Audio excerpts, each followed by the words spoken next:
November 22nd, 1963. The motorcade turns onto Elm Street. Shots ring out, but this time the bullet misses its mark by just 2 inches. Kennedy survives. A single moment that alters the course of history.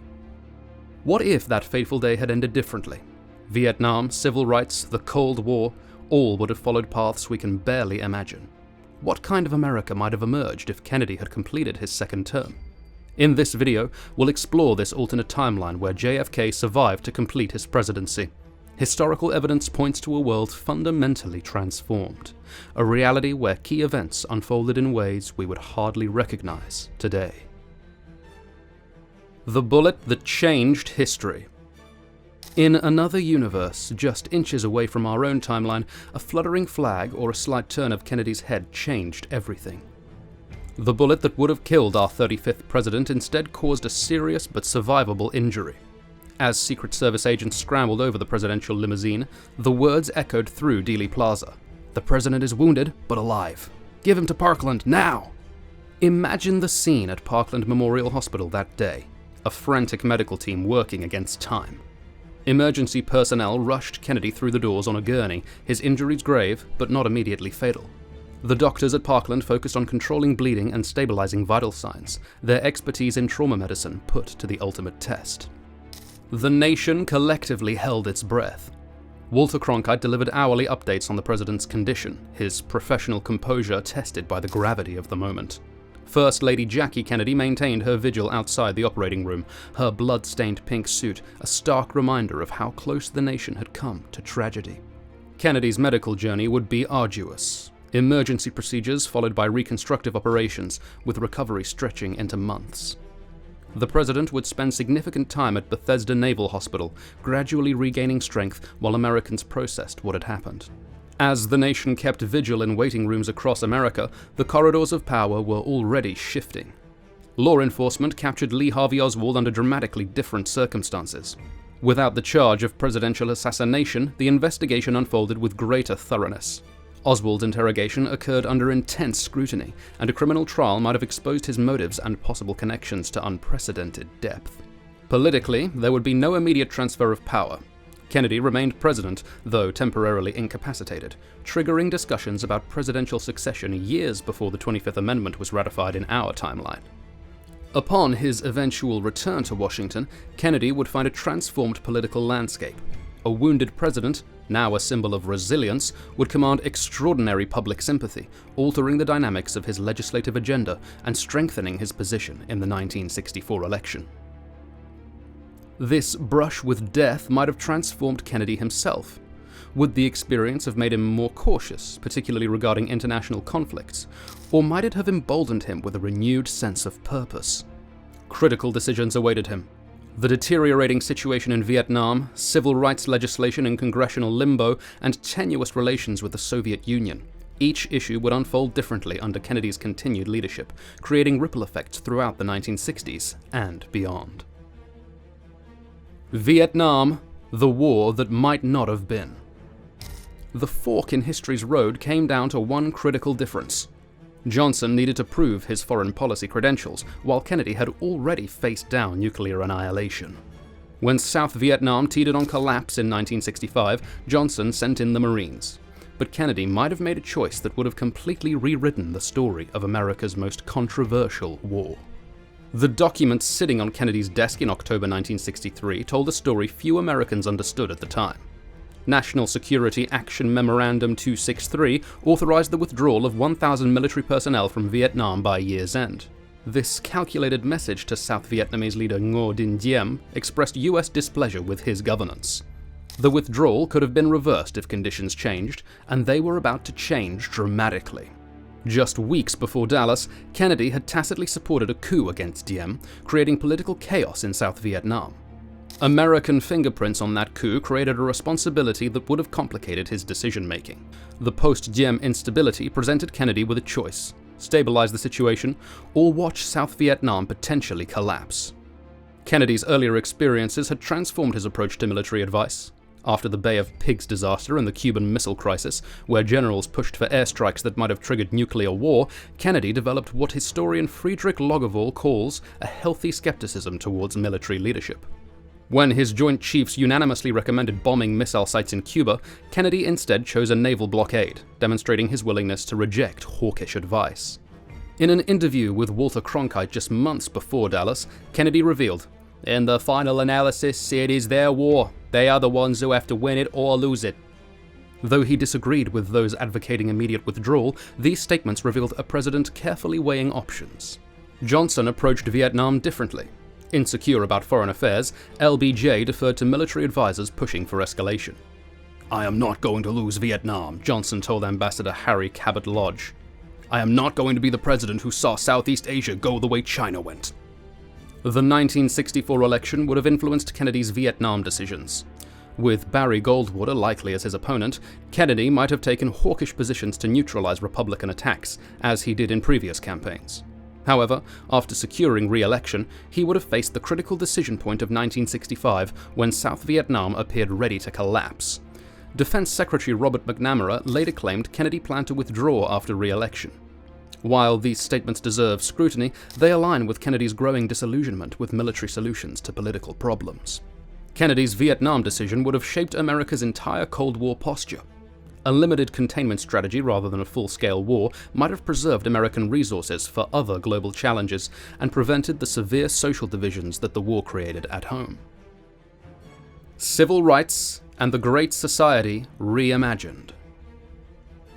Beyond the battlefields of Vietnam, another revolution was brewing in America's streets and lunch counters. Kennedy's June 1963 address calling civil rights a moral issue marked his evolution from cautious politician to moral leader, but would his survival have accelerated or actually slowed the pace of change? The answer reveals a surprising truth about power, persuasion, and the complex machinery of American government.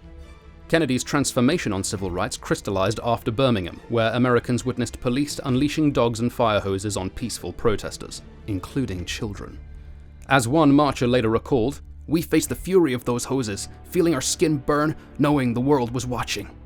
When Kennedy delivered his televised address weeks later, he stood at a moral crossroads, declaring racial equality an urgent American imperative rather than a political calculation. But vision requires execution. Kennedy's civil rights bill languished in congressional limbo when he traveled to Dallas, trapped by the procedural expertise of Southern Democratic Committee chairmen. These segregationalists had mastered legislative obstruction, burying civil rights initiatives without leaving evidence of their opposition. This legislative battlefield demanded Johnson's unique skills. His treatment, personalized arm-twisting and favor trading perfected through decades in Senate corridors, enabled him to navigate congressional roadblocks Kennedy couldn't overcome despite growing moral authority. Johnson knew precisely which promises and threats would move which congressman. Kennedy possessed something powerful Johnson initially lacked: widespread public goodwill. A Kennedy who survived Dallas would have returned with unprecedented sympathy and political capital. We can imagine him challenging Congress from the Oval Office. "I've stared death in the face for this country. Now, America stands at the crossroads of justice. Will you show the same courage these young protesters demonstrated in Birmingham?" The economic dimension highlights another contrast. Kennedy's tax cut proposal awaited congressional action when he died. While Johnson eventually implemented this cut, his passion centered on his expansive Great Society programs. Kennedy focused more on creating individual opportunity rather than Johnson's vision for addressing systemic inequality. Kennedy likely wouldn't have launched Medicare, Head Start, or the War on Poverty in their eventual sweeping forms. His domestic approach emphasized pragmatic, targeted interventions over comprehensive social transformation. The civil rights movement itself would have navigated different waters under Kennedy. His relationship with Martin Luther King Jr. balanced tension with strategic partnership. King, who once remarked that Kennedy was learning to be a friend of civil rights, pushed for faster federal action while Kennedy worried about political consequences. With Kennedy's survival, this complex dance would have continued, potentially yielding a more incremental but sustainable approach to racial progress. The Cold War's alternate path. As Kennedy's relationship with civil rights leaders evolved toward incremental progress at home, an even more revolutionary transformation was brewing in his approach to America's most dangerous adversary. The near-apocalyptic tension of the Cuban Missile Crisis had profoundly altered Kennedy's perspective on Soviet relations. Having stared into the nuclear abyss, he emerged with an unexpected conviction. The Cold War needed a completely new direction. "We all inhabit this small planet. We all breathe the same air. We all cherish our children's future. And we are all mortal." With these words at an American university in June 1963, Kennedy stunned his audience by calling not for victory over communism, but for a strategy of peace that recognized the shared humanity of the Soviet people. Rather than threatening mutual destruction, he proposed a radical alternative: mutual survival. This speech represented a fundamental shift in Kennedy's worldview that would have dramatically reshaped his second term. The hardliners were furious. Military leaders, intelligence officials, and hawkish congressmen saw Kennedy's new approach as dangerous appeasement. Inside the Kremlin, Soviet hardliners similarly undermined cooperation. Yet Kennedy persisted, pushing through the nuclear test ban treaty despite fierce opposition. It was the opening gambit in what Kennedy envisioned as a gradual warming of relations that could have rewritten the Cold War's script decades before its actual conclusion. What if a handshake in space replaced years of arms race tension? Kennedy had proposed joint space missions with the Soviets, an idea instantly abandoned after his death. Kennedy believed shared endeavors in space could build trust between superpowers. Had he lived, American and Soviet cosmonauts might have worked side by side years before the Apollo-Soyuz mission in 1975, transforming the space race from competition to collaboration. From the brink of nuclear winter to a vision for mutual survival, Kennedy's transformation extended to other flashpoints. In Berlin, his second term might have normalized the divided city's status while maintaining Western access rights. With Cuba, Kennedy had begun exploring back-channel communication with Castro by late 1963, potentially avoiding future crises through indirect negotiations. The effect could have been monumental. US-Soviet détente might have begun in 1965 instead of the 70s. The arms race might have slowed considerably, saving trillions in military spending. Proxy wars across the globe might never have erupted. Kennedy would have faced enormous challenges. The military-industrial complex was entrenched and powerful. Conservative critics would have labeled him soft on communism. Yet his near-death experience in Dallas might have given him both the political capital and personal conviction to persist despite these obstacles. Conclusion. History isn't set in stone. It's constantly balancing on a knife's edge. According to historian Mark White, without Kennedy's assassination, the United States likely wouldn't have engaged in the Vietnam War at all. Think about that. The conflict that defined a generation, shattered American credibility, and divided the nation might never have happened.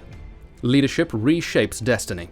When individuals make different choices at critical moments, they completely reshape global events. Our world emerges from decisions that ripple outward with profound consequences. What forgotten paths might our history have taken? Which decisions changed everything? Share your thoughts below on how Kennedy's survival could have reshaped our world. Stay tuned.